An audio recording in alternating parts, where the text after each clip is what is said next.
बिस्मिल्लाहिर्रहमानिर्रहीम। अस्सलाम नाज़रीन, मैं हूं इरफान हाशमी और आपको प्रोग्राम में खुश आमदीद कहता हूं। तमाम तारीफ़ें उस रब्बुल इज़्ज़त के लिए जिसकी तरफ हम सबको लौट कर जाना है और जिसके हुजूर हम सबको एक दिन पेश किया जाएगा। व्यूअर्स, प्रोग्राम शुरू करने से पहले मेरी तमाम दोस्तों से रिक्वेस्ट है कि आप चैनल को ज़रूर सब्सक्राइब कर लें, बेल आइकन को प्रेस करें, ऑप्शन होगा ऑल का, उसे आपने सेलेक्ट कर लेना है और तमाम वीडियोज़ के नोटिफिकेशंस आपको मिलना शुरू हो जाएंगे। व्यूअर्स, अडयाला जेल से खबर ये है कि पाकिस्तान तहरीक इंसाफ की सियासी कमेटी के मेंबरान आज अडयाला जेल पहुंचे और इमरान खान से मुलाकात उनकी नहीं करवाई गई। जिन शख्सियात ने आज अडयाला जेल का रुख किया उनमें शिबली फराज हैं, उमर अयूब हैं, अल्लामा राजा नासिर अब्बास हैं, साहबजादा हामिद रज़ा हैं और आज़म सवाती और जुनैद अकबर, और इसके साथ साथ सलमान अकरम राजा साहब भी थे, लेकिन उनकी मुलाकात नहीं करवाई गई। पाकिस्तान के सोशल मीडिया का जी ये प्रेशर है। कल भी हमने ये सवाल आप लोगों के सामने रखा और जो लोग लिस्टें तैयार कर रहे हैं उनसे भी किया कि क्या वजह है कि पिछले 6 माह में इमरान खान की जो सियासी कमेटी है उसके किसी एक रुकन की भी मुलाकात नहीं करवाई गई।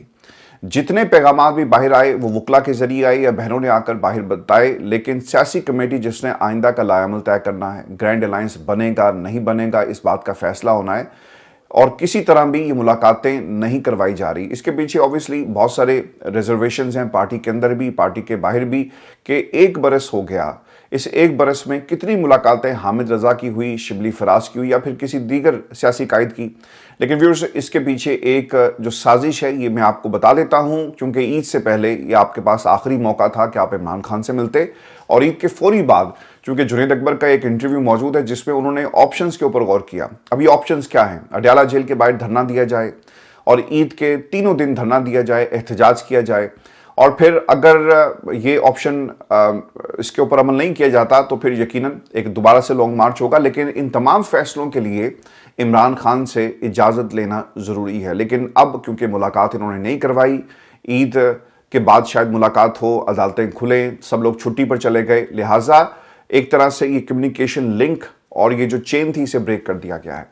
लेकिन मेरी इतलात ये है पार्टी के लेवल पर अब ये संजीदगी से बात हो रही है कि क्योंकि हमारी मुलाकात नहीं करवाई गई तो अडयाला के बाहर हम ईद के तीनों दिन धरना दें। पाकिस्तान तहरीक इंसाफ के जितने भी वर्कर्स हैं, सपोर्टर, वोटर, जो भी जिसको भी आप ला सकते हैं वो अडयाला जेल के बाहर धरना देगा। तो ये हिकमत अमली अब तय की जाएगी और पाकिस्तान तहरीक इंसाफ संजीदगी से इस हवाले से सोच रही है और एहतजाज इसी बुनियाद पर होगा कि ईद के दिन भी आपने हमारी मुलाकात नहीं करवाई, ईद से पहले जो स्केड्यूल मुलाकात थी वो भी नहीं करवाई गई, लिहाजा अब ये एहतजाज हर सूरत होकर रहेगा। और इस आपको ये भी खबर दूं कि अलकादिर ट्रस्ट केस के अंदर जी जल्द समाअत के लिए दरख्वास्त दायर कर दी गई है और 190 मिलियन पाउंड केस में सजा मौतली की दरख्वास्त ईद से कम समाअत के लिए मुकर्रर करने की मुतफरिक दरख्वास्त इस्लामाबाद हाई कोर्ट में दायर की गई। इस्लामाबाद हाई कोर्ट के कायम मकाम चीफ जस्टिस की सरबराही में 2 रुकनी बेंच ने सलमान सफदर की अदम दस्तयाबी पर, आपको याद होगा समाअत जो ईद के बाद वो ले गए थे, तो अब इसको जल्दी लगाने के लिए एक मुतफरिक दरख्वास्त दायर की गई है। लेकिन ऑब्वियसली ये भी समाअत नहीं होगी क्योंकि जिन जजेस को जिस मकसद के लिए लाया गया वो अपना काम पूरा कर रहे हैं। शेख वकास साहब ने जी इस हवाले से कहा कि ईद के बाद हर सूरत एहतजाज होगा, फस्ता ईद के खिलाफ हर सूबे में हम निकलेंगे। नून लीग और पीपल्स पार्टी में कोई फ़र्क नहीं, दोनों मैंडेट चोर हैं। इमरान खान पाकिस्तान की सबसे बड़ी जमात का सबसे बड़ा लीडर है, इसकी शिरकत के बगैर APC बेमानी होगी। इमरान खान की शिरकत से अहम तरीन मामले पर अवामी एतमाद बहाल होगा। प्रॉब्लम इसके अंदर ये है कि आपकी ईद से पहले मुलाकात नहीं करवाई जा रही और ग्रैंड अलायंस को रोकने के लिए सब कुछ हथकंडे अपनाए जा रहे हैं, तो ये कभी भी मुमकिन नहीं है कि इमरान खान की मुलाकात जहाँ पे रोक दी जाए वहीं पर ये लोग आपको कौमी सलामती कॉन्फ्रेंस में इमरान खान की शिरकत की इजाज़त दें। तो ये स्टेटमेंट्स की हद तक ये बात अच्छी लगती है। ख्वाजा आसिफ से अगर आप बात करें तो पीपल्स पार्टी की बातों को लेकर बैठ जाते हैं कि अच्छी बात है जी कि अगर वो मनाकर उन्हें ले आए तो हम क्योंकि इत्तेहादी हैं तो ये पाकिस्तान के लिए बेहतर है। लेकिन पाकिस्तान के लिए बेहतर क्या है ये तमाम सियासतदान जानते हैं लेकिन कहते नहीं हैं। पाकिस्तान के लिए बेहतर ये है कि वो ताकतें जिनका जमहूरियत से कोई ताल्लुक नहीं है, जो आइनी हदूद को हमेशा क्रॉस करके पाकिस्तान के जमहूरी मामलात में दखल देते हैं, आपको उन्हें वापस भेजना है। पाकिस्तान के तमाम सियासतदान आज इकट्ठे हो जाएं तो यकीनन हमारी जमहूरियत भी मजबूत होगी और फिर तगड़े फैसले होंगे। पाकिस्तान की आवाम ने जिस शख्स को वोट दिया, जिस शख्स को मैंडेट दिया, आज वो जेल में बैठा है और वो मुलाकात आप उसकी रोकते हैं। क्यों? कि अगर पैगाम बाहर आया तो यकीनन ग्रैंड अलायंस बनेगा और फिर हुकूमत के लिए मुश्किल हो जाएगा कि आप 26 नवंबर को रिपीट करें गो कि उन्होंने धमकी दी या फिर इनसे बात की जाए। फिर मैं आपको एक खबर ये भी दे दूं, और ये सवाल इमरान खान की रिहाई के हवाले से हुआ। मोहम्मद मालिक साहब ने ये पूछा जी सवाल राणा साहब से कि राणा साहब आपको क्या लगता है कि 2025 में इमरान खान क्या जेल से बाहर आ जाएंगे? जो जवाब राणा साहब ने दिया ना, ये बड़ा इंटरेस्टिंग है, और इस जवाब के अंदर वो दलील भी मौजूद है कि इमरान खान को डील्स की ऑफर करवाई जाती है, लेकिन खान साहब मान नहीं रहे। राणा साहब ये कहते हैं कि खान साहब का इरादा तो 2030 तक भी बाहर आने का नहीं है। उन्होंने अपने अंदर रहने का पूरा बंदोबस्त किया हुआ है, यानी इमरान खान मान नहीं रहे। जो आप ऑफर्स लेकर जाते हैं वो ऑफर्स को ठुकरा देते हैं, और इमरान खान ये चाहते हैं कि पाकिस्तान में जमहूरियत की बहाली हो और अदालतों के जरिए उन्हें इंसाफ मिले। लेकिन यहाँ पर अदालतें मुकम्मल तौर पर कॉम्प्रोमाइज़ हो गई हैं। लेकिन ये जो बात वो कर रहे हैं ना कि 2030 तक भी इमरान खान का बाहर आने का कोई इरादा नहीं है, वो एक दलील है कि इमरान खान पाकिस्तान में ताकतों के सामने सर नहीं झुका रहे। इमरान खान उनकी बात नहीं मान रहे। इमरान खान, कल किसी दोस्त ने लिखा हुआ था ना कि वो आपका जो लीडर है वो क्या कर रहा है जी, वो इस वक्त परेशान है और वो चाहता है कि किसी तरह उसे डील की ऑफर करवाई जाए, और आप सारा दिन बैठकर उसके कसीदे पढ़ते रहते हैं। तो सरकार, ये रहा आपका जवाब, और आप ही के लोग राना सलाउल्लाह ये आपको जवाब दे रहे हैं कि इमरान खान 2030 तक भी बाहर नहीं आएगा, क्योंकि वो खुद नहीं चाहते और उन्हें पूरा बंदोबस्त किया हुआ है। वो बंदोबस्त क्या है, वो आपकी बात नहीं मान रहे, और जिन हालात में आप उन्हें बाहर लाना चाहते हैं और जिस पैगाम के जरिए उन्हें बाहर लाना चाहते हैं, इमरान खान को ये काबिल कबूल नहीं है। ये वो रास्ता था ना जो नवाज शरीफ ने इख्तियार किया, जो आसिफ अली जरदारी ने इख्तियार किया, इनके पूरे टब्बर ने इख्तियार किया, लेकिन इमरान खान की किताब में शायद ये रास्ता नहीं है, और वो कभी भी इस रास्ते को इख्तियार नहीं करेंगे। वो जेल में रहेंगे और उस वक्त तक रहेंगे जब तक उनके मैंडेट को तस्लीम नहीं किया जाता। और फिर आपको ये भी खबर दें कि फजलुर रहमान साहब की मुलाकातें महदूद कर दी गई हैं, और उसकी बुनियादी वजह ये बताई जाती है जी, थ्रेट अलर्ट्स जारी हुए हैं, और फजलुर रहमान के ऊपर इससे पहले भी हमले हो चुके हैं। उनकी पार्टी के लोगों को इसी तरह निशाना बनाया गया, बहुत सारे लोग उसमें जाँ भाग भी हुए, और अब खबर ये आ रही है कि ईद के दिनों में वो मुलाकातें अपनी महदूद कर रहे हैं। सिक्योरिटी खदशात के पेश नज़र फजलुर रहमान ईद उल फितर के मौके पर अपनी मुलाकातों को महदूद करने पर मजबूर हो गए हैं, और जमीयत उलमा इस्लाम की तरफ से कलामिया जारी किया गया है, जिसके मुताबिक मौलाना ने कारकुनान और अकीदतमंदों को ईद के मौके पर कायदे जमीयत ने मुलाकातों से माजत कर लिया है। अब फजलुर रहमान साहब का जो हल्का है, ऑब्वियसली लोग इन्हें अपना पीर मानते हैं, एक अकीदत रखते हैं। अगर आप कोयटा चले जाएं, डेरा इस्माइल खान, या फिर आप केपी में बहुत सारे ऐसे इलाके हैं, तो लोग इन्हें अकीदत का इनका एक रिश्ता है फजलुर रहमान साहब के साथ। मुझे अच्छी तरह याद है जी कि हमने स्टोरी की थी कोयटा की, और सोलर चिल्ड्रन अगर आप जाके आज सर्च करें तो वो स्टोरी पूरी दुनिया में वायरल हुई, और मैंने इस पर एक डॉक्यूमेंट्री भी बनाई, चैनल 4 पे भी वो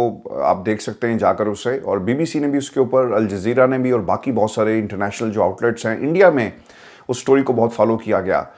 तो वो सूरज से चलने वाले बच्चे, तो वो जो बच्चे थे उनसे जब मैंने सवाल किया ना कि बेटा बड़े होकर क्या बनोगे, तो उसने मुझे कहा कि मैं बड़ा होकर मौलवी बनूंगा। तो मैंने फिर ज़रा बैकग्राउंड उसका चेक करना शुरू किया कि ये बात क्यों कर रहा है, तालीम शायद इस इलाके में नहीं है। तो पता ही चला कि वो सारा वो जो घर था और उस इलाके में जितने भी लोग हैं वो फजलुर रहमान को फॉलो करते हैं। तो फजलुर रहमान साहब की काफ़ी ज़्यादा जी अकीदत है, बहुत सारे लोगों को ऑब्वियसली लोग उनको आइडलाइज करते हैं। तो ये अब उन लोगों के लिए भी एक पैगाम है, और इससे पहले भी फजलुर रहमान साहब को टारगेट किया गया, तो अब उन्होंने थ्रेट अलर्ट्स जो जारी हुए हैं उसके तनाजुर में अपनी मुलाकातों को महदूद कर दिया है। अभी आपको ये भी खबर दें कि आलिया हमजा पंजाब में बहुत ज़्यादा एक्टिव हैं, और उन्हें अब JIT में तलब कर लिया गया है। जो शख्सियत भी पंजाब में एक्टिव होगी उसके साथ यही सलूक किया जाएगा। एक पार्टी के लोग आपको जीने नहीं देते, और दूसरी तरफ आलिया हमजा जिन्हें रियासत से भी मुकाबला करना पड़ रहा है, पाकिस्तान में जो हुकूमतें हैं वो उनके पीछे पड़ी हुई हैं, और JIT ने बुलाकर क्या उन्हें कहा, इल्ज़ाम क्या है उनके ऊपर कि वो सोशल मीडिया पर ऐसा मवाद शेयर करती हैं जिससे अदम इस्तेहकाम का ख़तरा है। अच्छा, ये जो पाकिस्तान में मरियम ने इलेक्शन से पहले जो नारे लगवाए, क्या इससे पाकिस्तान में अदम इस्तेहकाम नहीं आया? नवाज शरीफ साहब की तकरीरें मौजूद हैं इस मुल्क में, जब वो जर्नैलों को पुकार कर कहते थे कि आपको जवाब देना पड़ेगा। खैर, एक से तो जवाब वो ले रहे हैं, दूसरे से भी लेना, और फिर हर उस डिक्टेटर से जवाब लें जिसने पाकिस्तान में जमहूरियत के लिए ख़तरात पैदा किए, पाकिस्तान की जमहूरियत को सबोताज किया, तोड़ मरोड़ कर रख दिया, तबाह बर्बाद कर दिया। लेकिन ये जवाब उन्हीं लोगों से लेंगे जो आपकी टीम का हिस्सा नहीं है और जिनसे आपको ख़तरा है। मरियम के लिए पंजाब एक महफूज मकाम है जी, इसीलिए आलिया हमजा JIT के सामने पेश हो रही हैं, اور جو کارروائیاں ان کے خلاف کی جا رہی ہیں۔ پرویز آپ کو یہ بھی خبر دیں کہ ہائی کورٹ بار ایسوسی ایشن نے اعلان کیا ہے کہ عید کے بعد ایک آل پارٹیز کانفرنس بلائی جائے گی، اور ملک کے اندر 26ویں آئینی ترمیم کے ثمرات آپ دیکھ رہے ہیں، اپنی مرضی کے ججز اور مرضی کے فیصلے اور مرضی کی عدالتیں، اور پھر اس کے ساتھ ساتھ یہ جو پیکا قوانین عام آدمی کے اوپر بھی لاگو کیے جا رہے ہیں، اس کے اثرات بہت زیادہ بھیانک ہیں، اور ایک تحریک چلانے کی بات ہو رہی ہے، ایک کنسنسس ڈیولپ کر کے پاکستان کی تمام سیاسی جماعتیں اور بار ایسوسی ایشنز کو اکٹھا کیا جا رہا ہے۔ ملک آصف دستوانہ کا جی اعلان ہے، اور یہ وقت کی ضرورت ہے، اور یقیناً ایک تحریک چلنی چاہیے، چونکہ پتہ ہی چل رہا ہے کہ لمز کے ایک پروفیسر کو بھی نوٹس جی جاری کیے گئے، اور اس نوٹس میں کچھ مواد ہے اور ان کی کچھ باتیں ہیں جس کی بنیاد پر یہ نوٹس جاری کیے گئے، اور جس کی آواز آپ کو پسند نہیں آئے گی آپ اس کی آواز کو دبائیں گے، اور یہ پیکا کا قانون جو ہے ایک ہتھیار کے طور پر استعمال ہو رہا ہے۔ میں ویورز آپ کو ایک خبر یہ بھی دے دوں کہ پاکستان تحریک انصاف نے جی 22 اپریل کو مینار پاکستان جلسے کی اجازت کے لیے درخواست دے دی ہے۔ آپ کو 23 مارچ کو نہیں ملی، آپ کو پچھلے 2 برسوں سے لاہور میں جلسہ کرنے کی اجازت نہیں مل رہی، تو آپ نے ایک چلیں کوشش کی ہے، 22 کے لیے اجازت مانگی ہے، دیکھتے ہیں کہ آپ کو اجازت ملتی یا نہیں ملتی۔ اور انٹرسٹنگ بات اس کے اندر یہ ہے کہ پاکستان کی عدالتیں بھی کچھ نہیں کر سکتی۔ متعدد دفعہ عدالتوں نے کہا کہ آپ جا کر اپنے معاملات درست کریں، اس کے ساتھ بیٹھیں، بات چیت کریں، انہیں بھی معلوم ہے کہ اگر ہم نے کوئی حکم جاری کیا بھی تو اس کے اوپر عمل نہیں ہونا، بہتر یہ ہے کہ کوئی فیصلہ ہی نہ دو، اور اگر ہم نے فیصلہ دیا اور عمل درآمد نہ ہوا تو خام خواہ ہمیں توہین عدالت کی کارروائی کروانا پڑے گی، اور اس میں بھی جواب نہیں آئے گا۔ تو اس سے بہتر یہ ہے کہ اپنی عزت بچاؤ، خاموشی اختیار کرو، اور یہ جانیں اور ان کی درخواستیں جانیں۔ ویورز، ایک یاسمین راشد صاحبہ کے حوالے سے بھی خبر ہے، اور یہ خبر اس لیے انٹرسٹنگ ہے کہ یاسمین راشد صاحبہ نے جیسی جیل کاٹی ہے، بہت کم لوگ ہوتے ہیں جو ایسی جیل کاٹتے ہیں۔ کینسر سروائیور، ان کی اپنی بھی طبیعت ٹھیک نہیں رہتی، انہیں متعدد دفعہ اسپتال منتقل کیا گیا، پھر صحت جب ان کی اجازت دیتی ہے انہیں دوبارہ جیل میں ڈال دیا جاتا ہے۔ اب خبر یہ آ رہی ہے کہ یاسمین راشد چونکہ ڈاکٹر ہیں تو وہاں انہوں نے قیدیوں کا علاج بھی شروع کر دیا ہے، اور خبر کے مطابق 9 مئی 2023 کو ہونے والے واقعات میں گرفتار ہوئی اور اب تک جیل میں قید ہیں۔ ڈاکٹر یاسمین راشد پر جناح ہاؤس، عسکری ٹاور اور نون لیگ کا آفس جلانے پر فرد جرم عائد ہو چکی ہے۔ ڈاکٹر یاسمین راشد کینسر کی مریضہ ہیں، ان کا علاج معالجہ بھی چل رہا ہے۔ کچھ عرصہ قبل ڈاکٹر یاسمین راشد کی طبیعت خراب ہوئی تو انہیں سروسز ہسپتال منتقل کیا گیا۔ جیل ذرائع کے مطابق ڈاکٹر یاسمین راشد بڑی جرات بندی سے جیل کاٹ رہی ہیں، اگرچہ انہیں بی کلاس میں رکھا گیا، سہولیات انہیں بی کلاس کی دی گئی۔ جیل ذرائع بتاتے ہیں کہ کوٹ لکھپت جیل میں شاہ محمود قریشی، میاں محمود الرشید، اعجاز چودھری، ڈاکٹر یاسمین راشد قید ہیں، اور یہاں پر اپنی روٹین کے مطابق وہ ادویات لیتی ہیں، مختلف موضوعات پر وہ کتابیں پڑھتی ہیں۔ خواتین قیدیوں کے ساتھ ان کا رویہ کافی اچھا ہے، اور وہ جیل میں قید خواتین قیدیوں کی اصلاح بھی کرتی ہیں۔ یاسمین راشد کے بارے میں جیل کے اندر مشہور ہے کہ کوئی اگر بیمار ہوگا تو ڈاکٹر صاحبہ کو جاؤ تو دوائی لے کے آ جاؤ۔ اب وہ دوائیاں بھی لکھ کر دیتی ہیں کیونکہ ان کا پروفیشن ہے، اور یہ بھی بتایا جاتا ہے کہ بعض دفعہ ایسا بھی ہوا جب قیدی خواتین کے علاوہ جو وہاں پر پولیس اہلکار خواتین تھی انہوں نے بھی ڈاکٹر صاحبہ سے اپنا علاج کروایا ہے۔ ڈاکٹر یاسمین راشد اس وقت جیل کے اندر ہیں، اور یقیناً ان کا جیل میں رہنا اس نظام کے علاج کے لیے بہت ضروری ہے، اور وہ جیل میں رہ کر فسطائیت کے خلاف اپنی آواز کو بلند کر رہی ہیں۔ وہ جیل میں رہ کر اس نظام کو ٹھیک کرنے کے لیے اور اس نظام کا علاج کرنے کے لیے آج فسطائیت اور جبر کا سامنا کر رہی ہیں، اور انہوں نے پریس کانفرنس نہیں کی۔ اگر وہ پریس کانفرنس اس دن کر لیتی تو شاید آج پاکستان میں حالات ہمیں ڈیفرنٹ نظر آتے، لیکن یہ پی ٹی آئی کی آئرن لیڈی ہیں جو جیل کے اندر آپ کو عمران خان کے ساتھ کھڑے ہوئے نظر آ رہی ہیں۔ ویورز، آج پاکستان کے اندر یہ جو عدالتیں ہیں نا، یہ عام بندے کے ساتھ کیا سلوک کر رہی ہیں یہ بھی میں آپ کو آگے چل کر بتاتا ہوں، اور پھر جسٹس اعجاز اسحاق صاحب کی عدالت میں کیا ہوا اور سوشل میڈیا کا کیا کردار ہے، اور جج صاحب نے کیا کہا۔ لیکن یہ جو حکومت کے لوگ ہیں، اب خبر یہ آ رہی ہے کہ گورنر پنجاب صاحب نے جو ان کی پرانی گاڑی تھی یہ بھی انہیں گلا تھا، اور اب پتہ چل رہا ہے کہ یہ اتنا بولتے کیوں ہیں۔ گورنر صاحب کو جی پرانی گاڑی تبدیل کرنے کی یقین دہانی کرا دی گئی ہے۔ مسلم لیگ نون اور پیپلز پارٹی کے مذاکرات میں اہم پیش رفت یہ ہوئی کہ گورنر پنجاب کی گاڑی جس کا وہ گلہ کر رہے تھے، انہوں نے کہا جی کہ آپ کو پرابلم کیا ہے، آپ بتائیں پرابلم کیا ہے۔ انہوں نے کہا جی میری پرابلم یہ ہے کہ مجھے گاڑی نہیں دی جائے، تو اب ان کو ایک نئی گاڑی دے دی گئی ہے۔ تو پاکستان کے اندر اسی طرح کی آپ کو اتحاد اور اسی طرح کی حکومت اور اسی طرح کے لوگ اپنے مفادات کے لیے لڑتے ہوئے نظر آئیں گے۔ صرف پاکستان کا نام، پاکستان کی عوام کا نام جو استعمال کیا جاتا ہے۔ آپ رانا احسان افضل صاحب کی سن لیں صحافی تھے جی وحید مراد صاحب، تو ان کے اوپر جو تعویلیں انہوں نے پیش کی گرفتاری کی، وہ یہ کہتے ہیں کہ رات کو گرفتاری شاید اس لیے کی جاتی ہے چونکہ ملزم کے گھر پر موجود ہونے کے امکانات زیادہ ہوتے ہیں، لیکن گرفتاری کے دوران تشدد نہیں ہونا چاہیے، اہل خانہ کو بھی گرفتاری کے عمل میں مزاحمت نہیں کرنی چاہیے۔ اور ویورز، آج کی یہ تاریخ آپ نے یاد رکھنی ہے کہ پاکستان کی حکومت جو کچھ پاکستان میں آج کر رہی ہے نا، ان کے ساتھ اس سے بھی زیادہ برا ہونا ہے، چاہے وہ عمران خان کی حکومت ہو یا نہ ہو، لیکن کل کو جس کی بھی حکومت ہوگی وہ ان کے ساتھ بھی اسی قسم کا سلوک کریں گے۔ میں ویورز آپ کو اب کچھ خبریں عدالت سے بھی شیئر کر لوں، اور اس وقت عدالت میں کیا کچھ ہو رہا ہے یہ آپ کو بتاتے ہیں۔ جسٹس سردار اعجاز اسحاق خان نے ایک کیس کی سماعت کے دوران سوشل میڈیا سے متعلق انتہائی اہم ریمارکس دیے۔ سوشل میڈیا کو دنیا میں کوئی کنٹرول نہیں کر سکا اور انہوں نے اس کے حال پر اسے چھوڑ دیا۔ سوشل میڈیا کو ریگولیٹ کرنے کی کوشش بے سود ہے، میرا کام سینسرشپ کرنا نہیں، کوئی میرے آرڈر کو توڑ مروڑ کر پیش کرتا ہے تو آپ ہائی کورٹ کی ویب سائٹ پر جا کر یہ آرڈر دیکھ سکتے ہیں۔ جس شخص نے صرف یوٹیوب کو سن کر خود کو ایجوکیٹ کرنا ہے، اس کا کچھ نہیں ہو سکتا۔ اب جہاں پر سوشل میڈیا کا رول پاکستان کے اندر بڑھتا جا رہا ہے، اور وہ خبریں جہاں آپ پاکستان کے مین اسٹریم میڈیا پر ریلائی نہیں کرتے، یہ سوشل میڈیا ہی ہے جو آپ کو ان خبروں کے حوالے سے ریگولیٹ کرتا ہے۔ میں آپ کو 2-3 مثالیں آپ کے ساتھ شیئر کر دیتا ہوں۔ صحافی وحید مراد کے حوالے سے آپ نے پاکستان کے مین اسٹریم میڈیا پر جو خبریں دیکھی، وہ خبریں صرف سطحی تھیں، ان کی ڈیٹیل آپ کو سوشل میڈیا پر ملے گی۔ مثال کے طور پر جو ان کا دوست پیچھے گیا، نقاب پوش نے اس کو پکڑ کر مارا، کن پٹی پر بندوق رکھی اور کہا کہ مارو گولی سے۔ یہ خبر، یہ انٹرویو آپ کو پاکستان کے مین اسٹریم میڈیا پر چلتا ہوا نظر نہیں آیا، لیکن یہ خبر آپ کو سوشل میڈیا پر ملے گی۔ احمد نورانی صاحب کے بھائیوں کا بازیابی کا جو معاملہ ہے، یہ بھی آپ کو مین اسٹریم میڈیا پر یہ خبر نہیں ملے گی، لیکن یہ سوشل میڈیا پر آپ نے یہ خبر دیکھی، پڑھی۔ سوشل میڈیا پاکستان کے اندر کچھ لوگوں کے لیے سردرد بن چکا ہے۔ پاکستان کے مین اسٹریم میڈیا کو تو آپ نے کنٹرول کر لیا، مالکان کو ڈرا دھمکا کر اپنے پاس بلا کر آپ دھمکی دیتے ہیں، وہ آپ کی مرضی کے مطابق پروگرامز کا جو رن ڈاؤن ہے اسے طے کرتے ہیں، پالیسیز بنائی جاتی ہیں، لیکن سوشل میڈیا کو کنٹرول نہیں کیا جا رہا۔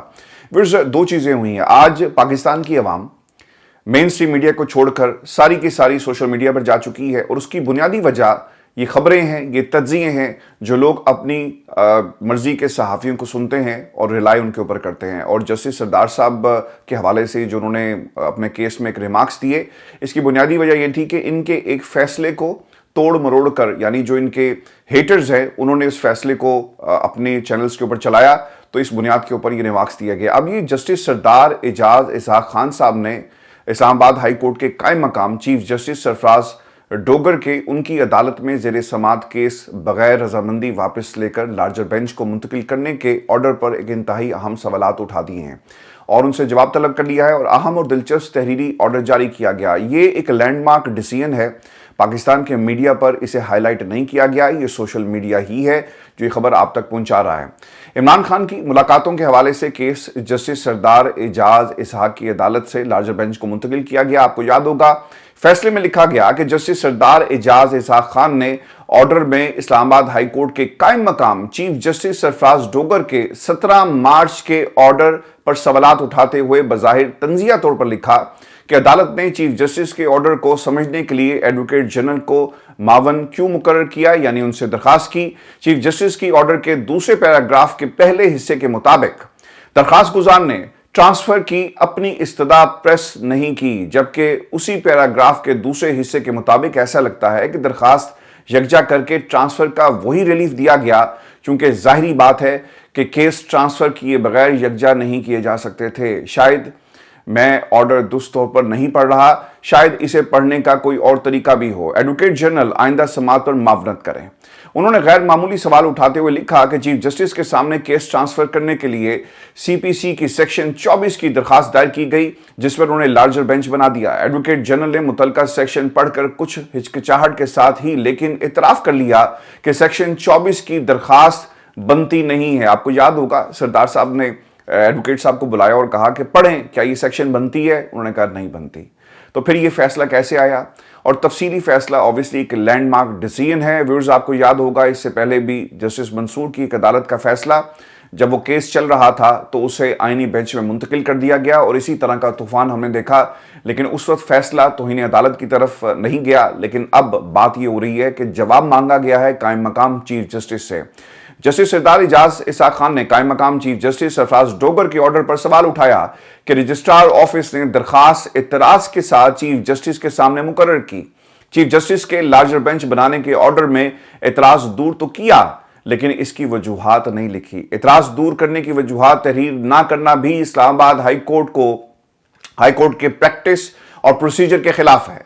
शिफाफियत के लिए बिलखसूस दरखास्त काबिल समात होने से मुतल्लिक एतराज़ात दूर करने की वजूहात तहरीर की जाती हैं, लेकिन इस पूरे केस के अंदर हमने ऐसा कुछ भी होता हुआ नहीं देखा। अब देखना ये होगा कि जस्टिस सरदार एजाज इसाक खान ने जो सवालात उठाए और जवाब तलब किया है, क्या ये जवाब दिया जाएगा या नहीं दिया जाएगा। फिर आपको ये भी खबर दें कि इस्लामाबाद हाई कोर्ट में अहमद नूरानी के दोनों भाइयों की जो बाजियाबी का ये केस लगा हुआ है और IG इस्लामाबाद आज अदालत में पेश हुए और उन्होंने फिर एक तरह से जी कहानियाँ सुनाई और लुक बिजी डू नथिंग की ये पूरी कहानी आज अदालत में सुनाते हुए नजर आए। वो ये कहते हैं जी कि हमने ये भी किया, खतूत भी लिखे, जवाब आना बाकी है और साथ ही अदालत ने 2 हफ्ते का वक्त भी उन्होंने मांग लिया। अब ये 2 हफ्ते का वक्त मांगना था, ये अल्फाज सुनने थे तो मगवी की यानी दोनों जो भाई हैं उनकी वालदा अहमद नूरानी की वालदा ज़ारो कतार रोने लगी और कहा कि आप 1 साल ले लें। इस्लामाबाद हाई कोर्ट के जस्टिस इनाम अमीन मिन्हास ने भी वजारत दिफा से रिपोर्ट तलब करते हुए कहा कि केस की समाअत ईद के बाद तक मुलतवी कर दी जाए। तो मगवियों की वालदा ने कहा कि अल्लाह को हाजिर नाजिर जानकर बताएं कि अगर आपके या IG साहब के बच्चे इस तरह अगवा होते तो क्या आप फिर भी यही करते। जस्टिस इनाम मिन्हास साहब ने कहा कि कानून के मुताबिक कार्रवाई हम आगे बढ़ाएंगे। तो ये समाअत जब ईद के बाद मुलतवी कर दी गई है तो ये पाकिस्तान के अंदर सब कुछ हो रहा है व्यूअर्स। अगर किसी ने कोई जुर्म किया है तो आप उस जुर्म को अदालतों में लेकर जाएं और सज़ा दें, लेकिन अगर किसी ने कोई जुर्म नहीं किया, रियासत फिर जवाब भी दे कि किसी को इस तरह रात की तारीकी में क्यों उठाया जाता है। किसी शख्स का अगर कोई जुर्म है, अब आप जस्ट इमेजिन करें आप इसे 2 महीने अंदर रखें, 2 साल अंदर रखें, फिर इन दिनों का हिसाब कौन देगा। यही वो जंग है जो पाकिस्तान में सहाफ़ी लड़ रहे हैं, यही वो सच है जिसकी तलाश में लोगों को मुल्क बदर होना पड़ता है, अपने प्यारों से दूर होना पड़ता है। जो स्पेशल ओकेजन्स होते हैं, इन ओकेजन्स के ऊपर भी आप अपने प्यारों की शक्लें नहीं देख सकते और लोग यहाँ पर आपको ताना देते हैं कि जनाब देखें ये डॉलर कमा रहे हैं। फिर पाकिस्तान के हालात अब कुछ लोगों के कंट्रोल में नहीं है। ये फस्तायत हम हर दिन बढ़ते हुए देख रहे हैं और अगर किसी सहाफ़ी की स्टोरी के ऊपर आपको इतराज़ है तो इसका तरीका है। अब तो खैर ये बहस पाकिस्तान के मेन स्ट्रीम मीडिया पे भी शुरू हो गई और मैं हैरान हूँ कि वो सहाफ़ी जिन्होंने हमेशा एक ख़ास किस्म की लाइन ली, आज वो भी सवाल कर रहे हैं कि दुनिया में बड़े बड़े अखबारात जी बंद हुए, यहाँ पे न्यूज़ ऑफ द वर्ल्ड बंद हुआ, उन्होंने एक प्रोसेस को फॉलो नहीं किया था, उन्होंने बंद कर दिया। अगर आपके हकूक़ किसी सहाफ़ी की स्टोरी से मुतासिर हुए तो ये आपका हक बनता है कि आप आइन और कानून के मुताबिक उसके खिलाफ केस करें, उससे सबूत मांगें कि तुमने ये बात कही, ये सच्ची है झूठी। लेकिन हमारे मुल्क के अंदर डंडे का कानून है और जब ये डंडा चलता है तो सामने कानून को नहीं देखा जाता, सिर्फ शख्सियात को देखा जाता है। व्यूअर्स अपने कमेंट जरूर भेजिएगा, चैनल को सब्सक्राइब करना मत भूलें। इजाज़त दीजिए, अल्लाह ने के बाद।